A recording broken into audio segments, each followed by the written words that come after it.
এক বাংলাদেশের হুজুর অর্থাৎ কোরআনের হাফেজ বেশি পকর পকর করে।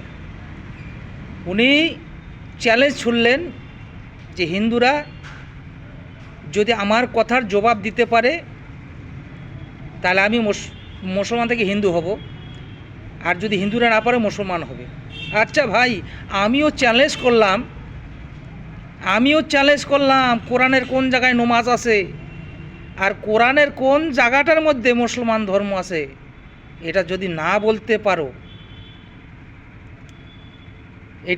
বলতে পারো তা তোমাকেও যে হিন্দু কী করে করতে লাগে সেটা আমার জানা আছে। তো তুমি বড় বড় লেকচার দিচ্ছ, আমি কতদিন থেকে শুনতে আছি, আমি কিছু বলি না। তবে আমিও কথাটা তোমাকে বললাম, কোরআনের যদি কোনো জায়গায় না দেখাইতে পারো নমাজ, কোনো জায়গায় যদি না দেখাইতে পারো যে মুসলমান ধর্ম, তা তোমাকে হিন্দু হইতে যা লাগবে আমি তা করব। আর যদি দেখাইতে পারো, আমি চ্যালেঞ্জ করলাম, আমি মুসলিমে হয়ে যাব। আমিও চ্যালেঞ্জ করলাম, যেভাবে করো আমি সেইভাবে হব।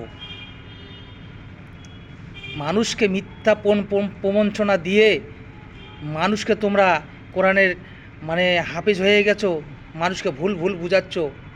কোরআন আমার বাড়িতে আছে ভাই, আমি হিন্দুর বাচ্চা। তার কারণ পরম্পরা থেকে আমি কথাটা বলতেছি,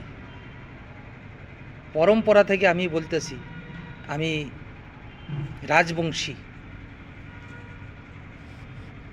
আমার আসল ধর্মটা হলো আদর্শ।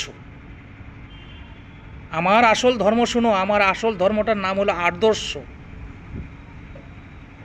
সৃষ্টিকর্তা যেটা বলে গেছে সেটা যদি শুনি, তার আদর্শ পালন করা হবে। আর ওই মিথ্যা প্রবঞ্চনা মানুষকে দিয়ে লাভ নাই, সঠিকটা বলো। আর সঠিকটা না বললে ভাই মুশকিল আছে। এই দিনগুলো খুব খারাপ আসতেছে, দেখো ভয়াবহ দিন আসতেছে। তোমাদের লাঠিতে পিঠায়া দেশ ছাড়া করবে। তোমরা তো এই দেশই না, তোমরা তো সব বাংলাদেশি যেগুলো আছে সব পাকিস্তান রাজাকারের জন্ম ওগুলা। তাই ওদের কথাবার্তা ঠিক নাই, মিথ্যা কথা। কোরআনের হাফেজ সবগুলো মিথ্যা কথা বলে, সব মিথ্যাবাদী এগুলা। এদের কাছে সত্য আশা করা যাবে না।